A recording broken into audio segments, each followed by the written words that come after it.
আসসালামু আলাইকুম। আশা করি সবাই আপনারা ভালো আছেন। আলহামদুলিল্লাহ আমি অনেক ভালো আছি। তো আজকে থাম্বনেইলে যা দেখছেন যে গরমের যে মাটি প্রস্তুত করা, যে গরমে যে প্রস্তুতি আমাদেরকে এখন একটু করে নিতে হবে।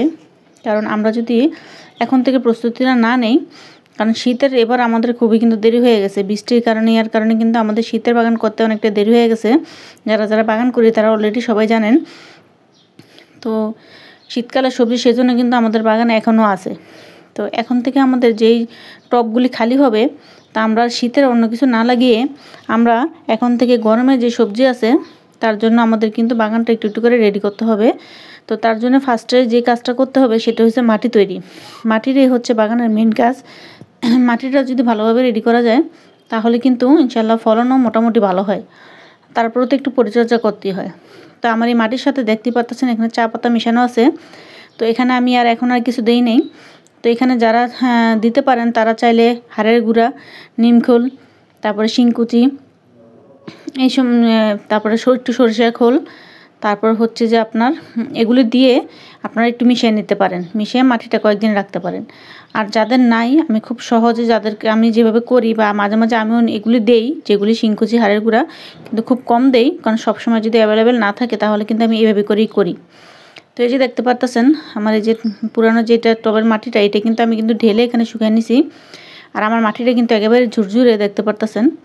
তো এখানে আমি বালতির নিচে ছিদ্র করে, ড্রেনেজটা কিন্তু অতি জরুরি। ড্রেনেজটা যদি ঠিক না থাকে তাহলে কিন্তু আপনার মাটির ভিতরে যে পানিটা জমার পরে কিন্তু গাছ কিন্তু অলরেডি মরে যায়। তখন কিন্তু অনেকেই বুঝতে পারে না যে কী কারণে গাছ নষ্ট হয়ে যাইতেছে। তো এই জন্য ড্রেনেজ সিস্টেমটা সবসময় খেয়াল রাখবেন। তো এখানে আমি যে আমার পুরানো মাটিটা আমি 2 দিন রোদে শুকাইছি। তো শুকানোর পরে আজকে চা পাতা মিশিয়ে এই যে আমি এখানে দিয়ে দিলাম। তো দেখেন আমি কিভাবে এটা করি। অনেকেই হয়তো জানেন, আবার অনেকেই জানেন না। অনেকে আবার মাটি টবের নিচে ছিদ্রও করে না। ছিদ্র না করে কি একবারে মাটি দিয়ে দেয়, তখন দেখা যায় যে ড্রেনেজ সিস্টেমটা ভালো হয় না, পানি টানি কোনো কিছুই যায় না। তো এই যে এখানে দেখতে পারতেছেন আমি এখানে আমার যে বাগান ঝাড়ু দিয়ে যে পাতাগুলি আছে বা আমার যে সবজির খোসা কিছু আছে সেগুলি কিন্তু আমি এখানে দিয়ে রাখছি, অনেক দিন আগে থেকে দিয়ে রাখছি। দিয়ে রাখার কারণে আমার এগুলি সব কিন্তু অনেকটাই ডিকম্পোস্ট হয়ে গেছে, সেটা এখনই দেখতে পারবেন। তো আগে কিন্তু আমি 1 লেয়ার মাটি দিয়ে নিছি। 1 লেয়ার মাটি দেওয়ার পরে তখন কিন্তু এই যে দেখতে পারতেছেন আমি যে সবজির খোসা, তারপর আমার যে সার জার দেওয়ার পাতা যা আছে সেগুলি কিন্তু আমি যেখানে দিয়ে নিলাম। তো এভাবে করে দিয়ে নেওয়ার পরে এখানে আমি আরেকটা লেয়ার মাটি দেব। তো এটা একটু চেপে দিবেন, যতটুকু সম্ভব নিচের দিকে চেপে দিবেন। কারণ এটা যদি যখন আরও ডিকম্পোস্ট হয়ে যাবে, যখন আরও পচে যাবে, তখন কিন্তু মাটিটা নিচের দিকে চলে যাবে। তো এখন আমি এটার মধ্যে আরও কিছু মাটি দিয়ে নেব। এই যে আরও কিছু মাটি দিয়ে নিতেছি। তো অনেকেই জানতে চাইছেন যে আমি কিভাবে মাটি তৈরি করি বা খুব কঠিন কিছু কি না। হ্যাঁ, কঠিন কিছু না, কিন্তু একটু তো খেয়াল রাখতে হয় মাটিটা যাতে নরম থাকে। তো আমার মাটিটা যে কতটুকু নরম আছে দেখতেই পারতেছেন, একেবারেই ঝুরঝুরে। তো 1 লেয়ার মাটি দেওয়ার পরে আবার কিন্তু আমি এই যে 1 লেয়ার সবজির খোসা দিয়ে দিতেছি। এটাও আমি কয়েকদিন জমায়ে রাখছি। যদি আপনারা জমায়ে রাখতে না চান তাহলে কিন্তু ইনস্ট্যান্ট যে আমাদের সবজির খোসাগুলি আছে সেগুলো কিন্তু দিতে পারেন, একটু নিচের দিকে দিবেন। আর যেগুলো একটু পচে যায় সেগুলো একটু উপরের দিকে দিবেন। তো এখানে কিন্তু দেখেন আমি কিন্তু ভাতও আছে। তো আমি এগুলো কিন্তু ফালাই নেই, সবজির খোসার সাথে রেখে দিছি। তো এইভাবে করে আপনারা এই যে সবজির খোসাটা পচে উপরের দিকে দিয়ে দিবেন, এই যেভাবে করে দিয়ে দিবেন। আর এখন যেহেতু শীত প্রায় শেষের দিকে, তো এখন কিন্তু গরমের জন্য এই মাটিগুলো কিন্তু রেডি করতে হবে। যে টবটাই খালি হয়ে যাবে, তো আপনারা চেষ্টা করবেন এভাবে করে মাটিটা রেডি করে রাখার জন্য। যদি মাটিটা রেডি করে রাখেন, ফেব্রুয়ারি মাসটা যাওয়ার পরে কিন্তু আমাদের গরমের সিজনের যে মোটামুটি সবজিগুলো আছে সেটা লাগানোর সময় হয়ে যাবে। তখন খুব সুন্দর করে আপনারা কিন্তু গরমের সবজিটা আপনারা লাগিয়ে দিতে পারবেন। আর যদি শীতের সবজি সব শেষ করার অপেক্ষায় থাকেন তাহলে কিন্তু দেখা যাবে যে শীতের বাগান শুরু করতে তখন কিন্তু অনেক দেরি হয়ে যাবে। তখন আবার বৃষ্টি বাদল, তখন কিন্তু আপনার বিচি লাগিয়ে কিন্তু আপনারা সারতে পারবেন না।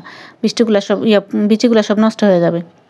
তো যেভাবে করে মাটি দিয়ে দিবেন, চেপে যতটা সম্ভব নিচের দিকে চেপে দিবেন। কারণ যে সবজির খোসাগুলি আমি দিছি সেটা কিন্তু এখনও কিন্তু পচে নাই। তো এটা কিন্তু মাটিটা কিন্তু দেওয়ার পরে কিন্তু আরও নিচের দিকে চাপবে। এই যে দেখেন আমার কিন্তু এখন বালতিটা পুরা ভরা। তো এভাবে করে কিন্তু কেউ ভরা রাখবেন না, মানে যখন ডিকম্পোস্ট হবে তখন এটা নিচের দিকে চলে যাবে।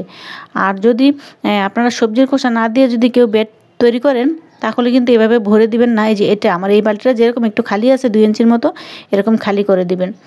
আর যদি সবজির খোসা দিয়ে এখন যদি মাটিটা রেডি করে রাখেন তখন এভাবে করে ভরে দিবেন, কারণ নিচের দিকে যখন মাটিটা চাপবে তখন কিন্তু উপর দিকটা খালি হয়ে যাবে।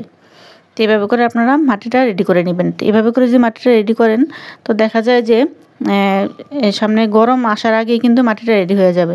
আর এই যে এরকম সুন্দর সবজি যদি পাইতে হয় তাহলে কিন্তু অবশ্যই মাটিটা অবশ্যই ভালো করে রেডি করতে হয়। যে টমেটোগুলো দেখতে পাচ্ছেন অল্প ধরলেও কিন্তু সাইজ কিন্তু অনেকটাই বড় হয়েছে।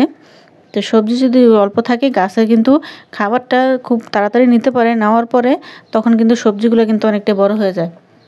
তো ভালো ফল সবজি ফল সে যাই চান মাটিটা আপনাদের ভালো করে রেডি করতে হয়। তো এই জন্য গরমের প্রস্তুতি আমাদের এখনই নেওয়া দরকার, কারণ গরমের প্রস্তুতিতে এখনই আমরা নিয়ে নিই। যে যেমন টমেটো গাছ, যে সমস্ত আমাদের শীতের সবজি আছে, যে টবটাই খালি হয়ে যাবে সেটাই কিন্তু আমরা কিন্তু চাইলে গরমের জন্য এখন রেডি করতে পারি। তো মাটি রেডি যদি ভালো না হয় আসলে কোনো সবজি ভালো হয় না। তো আমি খুব কম মানে নর্মালভাবে যেভাবে আমি সবসময় করি সেভাবে কিন্তু আমি মাটি রেডি করে আপনাদেরকে দেখালাম। আর সেই মাটিতে গাছ কেমন হয় সেটাও আপনারা দেখতে পারতেছেন।